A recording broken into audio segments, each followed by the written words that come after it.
अस्सलाम वालेकुम। Today our topic is nephrons.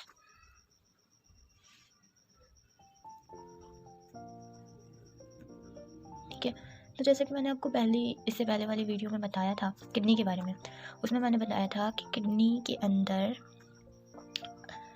जब हम इसको डिवाइड करते हैं इनटू कॉर्टेक्स और मेड्यूला वाले पार्ट में, यानी पिरामिड में, इस तरह से समझ लें, तो उसमें मैंने बताया था कि किडनी के अंदर मिलियंस ऑफ नेफ्रॉन्स होते हैं। ठीक है, मिलियंस ऑफ नेफ्रॉन्स होते हैं जो मिलकर क्या बनाते हैं, बहुत सारे नेफ्रॉन्स होंगे। ठीक है, बहुत सारे, समझ लो ये नेफ्रॉन्स हैं। ठीक है, वो मिलकर क्या मिलकर बनाते हैं यूरिन। ठीक है, वो यूरिन जो है वो यहाँ कलेक्टिंग डक्ट होगी, उधर जो है वो कलेक्ट होगा और ड्रेन हो जाएगा into the pelvis. Kidney renal pelvis से जाएगा वो यूरेटर में, यूरेटर से वो यूरिनरी ब्लडर में। ठीक है, ब्लडर से वो बॉडी से बाहर चला जाएगा। ठीक है, तो सबसे पहले हम जल्दी से नेफ्रॉन्स को ड्रॉ करते हैं और फिर स्टार्ट करते हैं।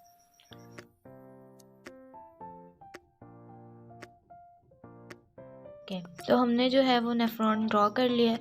अब सबसे पहले कुछ इम्पॉर्टेंट पॉइंट्स जो हैं वो नेफ्रॉन के बारे में हम और किडनी के बारे में पढ़ लेते हैं ताकि वो हमें याद रहे। तो सबसे पहले ये बात याद रखनी है कि किडनी के अंदर जो है वो मिलियंस ऑफ नेफ्रॉन होंगे। मैं पेज पे लिखती हूँ यहाँ पर। ठीक है, ठीक है, आपकी बुक में लिखा है कि कितने कैसे होंगे, मिलियंस ऑफ नेफ्रॉन होंगे।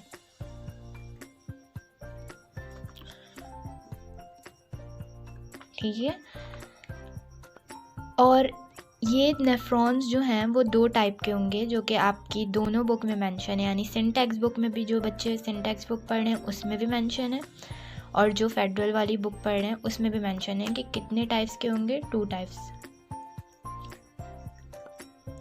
ठीक है, एक इसका नाम होता है, एक टाइप का नाम होता है कॉर्टिकल नेफ्रॉन, एक टाइप का नाम होता है जुक्स्टामेड्यूलरी।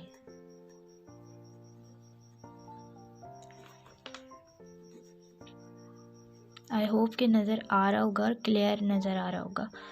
ठीक है, ये 2 तरह के नेफ्रॉन्स होते हैं। अब अगर मैं किडनी का एक रफ सी डायग्राम ड्रॉ करती हूँ, ठीक है, और इसमें एक पिरामिड आपको दिखाती हूँ। ठीक है, समझ लो ये पूरा जो है वो मेड्यूलरी रीजन हो गया, इनके अंदर पिरामिड होगा, और ये कॉर्टेक्स रीजन है। ठीक है, और मैं एक नेफ्रॉन बनाती हूँ कॉर्टिकल वाला, एक जुक्स्टामेड्यूलरी। आप जो सिंटैक्स बुक है ना उसके अंदर ये बहुत अच्छी डायग्राम बनी हुई है इन दोनों की।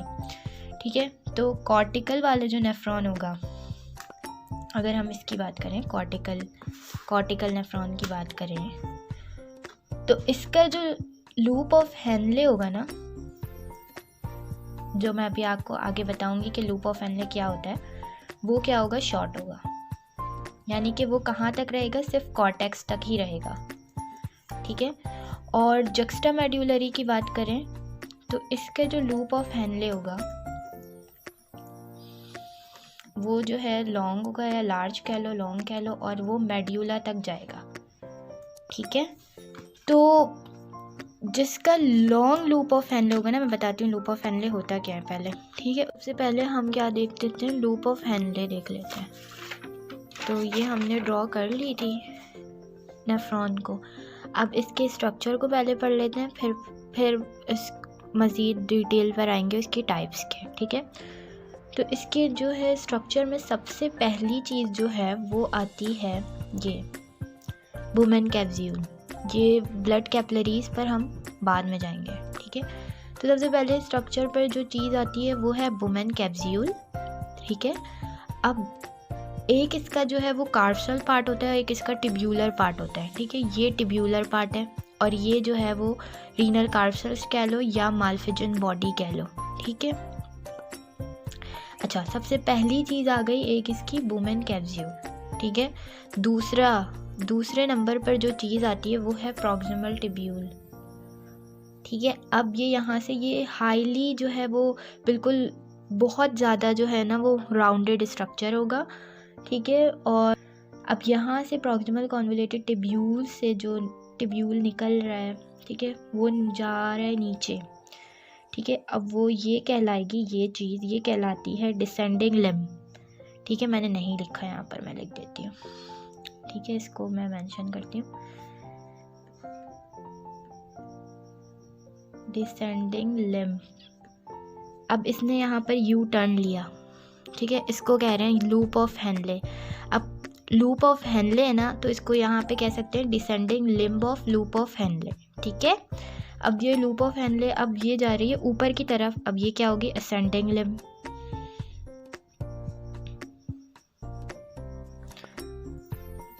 ठीक है, ये हो गई असेंडिंग लिम्ब। अब यहाँ से फिर ये जो है वो कॉन्वोल्यूटेड स्ट्रक्चर हो गया, ठीक है, बहुत ज़्यादा घूमा हुआ, फिर एक रोलर कोस्टर स्टार्ट हो गया यहाँ से। अब इसको कहेंगे हम डिस्टल कॉन्वोल्यूटेड टिब्यूल या डिस्टल टिब्यूल, ठीक है, ये हो गया इसका। तो सबसे पहले number 1 Bowman capsule, number 2 proximal tubules, number 3 descending limb, number 4 loop of Henle, number 5 ascending limb और नंबर 6 डिस्टल टिब्यूल। और ये यहाँ से यूरिन की फॉर्मेशन हुई और ये ड्रेन हो गए इनटू कलेक्टिंग डक्ट, ठीक है। ये बहुत सारे नेफ्रॉन से जो है वो रिसीव करती है, यानी इधर से भी आ रहे हैं नेफ्रॉन, इधर से भी, इधर से भी, इधर से भी, इधर से भी, ठीक है। तो इस तरह करते करते करते ये जाकर जो है वो पायरामिड के बिल्कुल एंड पे, यहाँ पर ये मैंने पायरामिड बनाया ना, ये स्ट्रक्चर मैंने मेड्यूला दिखाया और इसके ऊपर जो ये लाइन दिख रही है ये, और ये मेड्यूला वाला एरिया है। फिर यहाँ से किडनी के वो पेल्विस शुरू हो जाएगा इसके नीचे से, यहाँ से, ठीक है, नीचे से जो है वो पेल्विस स्टार्ट हो जाएगा और फिर वहाँ से जो मैंने पीछे बताया कि वो कहाँ ड्रेन हो जाएगी, पेल्विस से यूरेटर में जाएगा, यूरेटर से यूरिनरी ब्लडर और ब्लडर से बॉडी से बाहर चली जाएगी। तो अब ये यहाँ से जो है वो यूरिन कलेक्ट होगा और कलेक्ट होने के बाद जो है वो बॉडी से बाहर जाएगी। एक चीज़ हो गई, हमने पढ़ लिया नेफ्रॉन का स्ट्रक्चर। अब उसके ब्लड कैपिलरीज को पढ़ लेते हैं, ठीक है। तो हमने पढ़ा था कि जो है किडनी के अंदर जो है वो एक आर्टरी आती है जिसे हम कहते हैं क्या, रीनल आर्टरी, ठीक है, रीनल आर्टरी। अब ये रीनल आर्टरी जो है वो डिवाइड होती है, आपकी बुक में इसकी ब्रांचेस नहीं लिखी हुई कि वो कहाँ किडनी में कौन से नाम होता है उस ब्रांच का, बस सीधा इतना लिखा हुआ है कि ये रीनल आर्टरी आगे जाके क्या बन जाती है, नेफ्रॉन्स में एफरेंट आर्टरी क्या बन जाती है, एफरेंट आर्टरियोल। बाकी मैं अगर ओवरव्यू दूं इसका, तो रीनल आर्टरी जो है ना वो पहले लोबर आर्टरीज बनती है, फिर वहाँ से वो आर्कुरेट आर्टरीज, फिर इंटरलोब्यूलर आर्टरी और फिर इंटरलोब्यूलर आर्टरी जो है वो एफरेंट आर्टरियोल बनती है, ठीक है। एफरेंट आर्टरियोल के बाद यहाँ देखो कि एफरेंट आर्टरियोल बोमेन कैप्सूल के अंदर जो है वो पूरी एक मतलब बंच बनाती है आर्टरीज की, और इस बंच को हम कहेंगे ग्लोमेरुलस, ठीक है, क्या कहेंगे इसको, ग्लोमेरुलस। और एफरेंट आर्टरियोल कहाँ से आ रही है, रीनल आर्टरी से आ रही है, ठीक है। इनडायरेक्टली जो देखेंगे तो डायरेक्ट जो है वो बहुत सारी ब्रांचेस में दे रहे हैं, लेकिन अगर इनडायरेक्टली देखेंगे मेन आर्टरी कौन सी है इसकी, रीनल आर्टरी। रीनल आर्टरी से एफरेंट आर्टरियोल, फिर यहाँ से ब्लड जो है यहाँ सर्कुलेट करता है, ठीक है। उसके बाद ग्लोमेरुलस कहलाएगी ये बंच, ठीक है। मैंने इसको बस इस तरह बना दिया है ताकि आपको समझा सकूं। उसके बाद एफरेंट आर्टरियोल का डायमीटर जो है वो ज़्यादा होता है एफरेंट आर्टरियोल। अच्छा देखो, हमने हमेशा पढ़ा है कि जब आर्टरीज आती हैं, ठीक है, आर्टरीज जो हैं वो हमेशा क्या देती हैं, आर्टरियोल्स में आर्टरियोल्स छोटे छोटे बन जाती है आगे जाकर, वो फिर वो कैपिलरी में जाता है उसका ब्लड और वहाँ से वो वेन्यूल्स, और वेन्यूल्स से फिर वो वेन में चले जाते हैं ब्लड, ठीक है। लेकिन किडनी के अंदर क्या होता है कि ब्लड आ भी रहा है आर्टरी से, ब्लड निकल के नेफ्रॉन को सप्लाई भी किससे हो रहा है, आर्टरी से, ठीक है। तो ये दोनों आर्टरीज ही होंगी, वेन्स अभी यहाँ पर आएंगी नीचे, ठीक है। तो यहाँ पे देखो सबसे पहले जो है वो ब्लड आया रीनल आर्टरी से, ठीक है। उसके बाद यहाँ होते होते वो यहाँ आया एफरेंट आर्टरियोल के पास, ठीक है। एफरेंट आर्टरियोल्स ने सर्कुलेट हो रहा है, फिर एफरेंट आर्टरियोल का ब्लड जो है ग्लोमेरुलस में, जो यानी कि इसको जो कह लो कि बंच है यहाँ पर वुमेन कैप्सूल के अंदर, उस कप शेप स्ट्रक्चर है ना ये, तो इसके अंदर जो है वो आर्टरीज हैं और इसमें ब्लड सर्कुलेट कर रहा है, ग्लोमेरुलस बन गई वो आर्टरी, ठीक है। उसके बाद वहाँ से जो आर्टरी निकल रही है वो एज अ एफरेंट आर्टरियोल्स निकल रही है, ठीक है, एफरेंट आर्टरियोल। एफरेंट का डायमीटर एफरेंट के मुकाबले में कम होगा, इसका मतलब है कि नेफ्रॉन के अंदर, यानी कि नेफ्रॉन को जो ब्लड सप्लाई हो रहा है उसमें प्रेशर क्या होगा, ज़्यादा होगा, क्योंकि डायमीटर अगर ज़्यादा होगा तो प्रेशर क्या होगा, कम, और अगर डायमीटर कम है तो प्रेशर क्या होगा, ज़्यादा। जैसे कि हम इसकी एग्जांपल ले सकते हैं कि एक पाइप लें और उसमें से हम पानी को पास करें, ठीक है। अगर पाइप का डायमीटर जो है वो ज़्यादा होगा, ठीक है, अगर थोड़ी ज़्यादा डायमीटर वाली पाइप है तो उसमें से स्लोली पानी निकलेगा। लेकिन अगर इसी पाइप के डायमीटर को हम कम कर दें और पानी को यहाँ से पास करें तो वो क्या होगा, प्रेशर से निकलेगा, ठीक है, पानी। तो अब एक और बात यहाँ पर याद आ गई कि किडनी के अंदर जो ब्लड सर्कुलेट होता है ना, वो फ्लो ऑफ ब्लड 20% होता है। कितना होता है, 20%। अब यहाँ से एफरेंट आर्ट्रियोल से ग्लोमेरुलस में आए, ग्लोमेरुलस से एफरेंट आर्ट्रियोल्स, ठीक है। अब एफरेंट आर्ट्रियोल आगे जाकर अगर इस टिब्यूलर वाले सिस्टम को सप्लाई कर रही है, यानी कि ये प्रॉक्सिमल टिब्यूल्स को और डिस्टल टिब्यूल्स को, तो ये आर्टरी कहलाएगी पेरीटिब्यूलर, ठीक है। क्या कहलाएगी, पेरीटिब्यूलर कैपिलरीज। यहाँ पर भी इसको यही कहेंगे, यहाँ पर भी इसको यही कहेंगे। और अगर एफरेंट आर्ट्रियोल्स जो हैं वो उसके पास लूप ऑफ हेनले लंबा सा है, ठीक है, यानी कि हमने दो पढ़े थे ना नेफ्रॉन के पार्ट, एक कौन सा है, ये कॉर्टिकल वाला और एक जक्स्ट्रामेड्यूलरी। तो कॉर्टिकल में क्या पढ़ा था कि लूप ऑफ हेनले छोटा होता है, तो इसमें जो है वो ये वाली जो है वो आर्टरीज नहीं होती, जिसे हम कह रहे हैं वाजा रेक्टा, ठीक है। लूप ऑफ हेनले को जो पूरी कवर किया हुआ है जिस आर्टरी ने, वो है वाजा रेक्टा। तो ये वाली आर्टरीज जो हैं वो लूप ऑफ हेनले में होती हैं। अगर कॉर्टिकल नेफ्रॉन होगा तो उसका लूप ऑफ हेनले छोटा सा होगा, तो ये नहीं होंगी, एब्सेंट होंगी।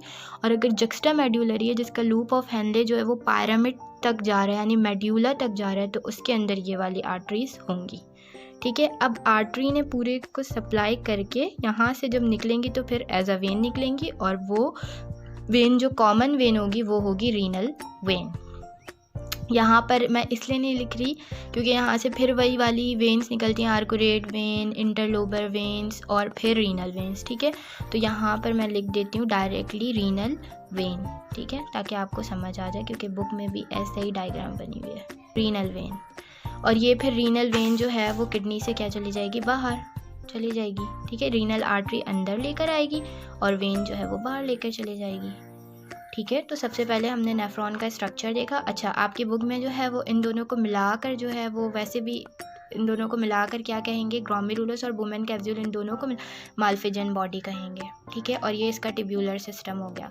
तो सबसे पहले नेफ्रॉन के बारे में हमने पढ़ा कि किडनी के अंदर जो है वो मिलियंस ऑफ नेफ्रॉन होते हैं, जो कि इनका काम होता है यूरिन की फॉर्मेशन करना। बहुत सारे नेफ्रॉन होंगे जिनकी कलेक्शन होगी कलेक्टिंग डक्ट के अंदर।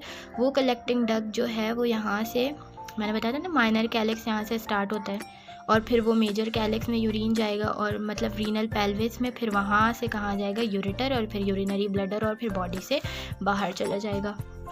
तो अगर हम अब इस पर देखें कि दो टाइप्स होंगी, एक कॉर्टिकल और एक जस्ट्रामेड्यूलरी, जिसका मैंने बताया कि कॉर्टिकल के पास लूप ऑफ हेनले शॉर्ट होगा और वो कॉर्टेक्स तक ही महदूद रहेगा, इसलिए क्या कह रहे हैं, इसलिए याद रखना कि कॉर्टिकल से कॉर्टेक्स, ठीक है। जस्ट्रामेड्यूलरी आ रहा है ना, मेड्यूला, तो यहाँ पे मेड्यूला, और ये लूप ऑफ हेनले इसका क्या होगा, लॉन्ग होगा, यानी कि लॉन्ग लूप ऑफ हेनले का मतलब है, जो मैंने बताया कि ये चीज़ होती है loop of Henle. Long loop of Henle का मतलब क्या होगा, इसका मतलब है कि यूरिन को रिटेन करने की बॉडी में सलाहियत क्या है, ज़्यादा है। ह्यूमन के अंदर दोनों टाइप्स के होते हैं, कॉर्टिकल भी, जस्ट्रामेड्यूलरी भी होते हैं, ठीक है। इसकी अच्छी वाली डायग्राम जो है वो सिन टेक्स्ट बुक में बनी हुई है, जो मैं दिखाती हूँ।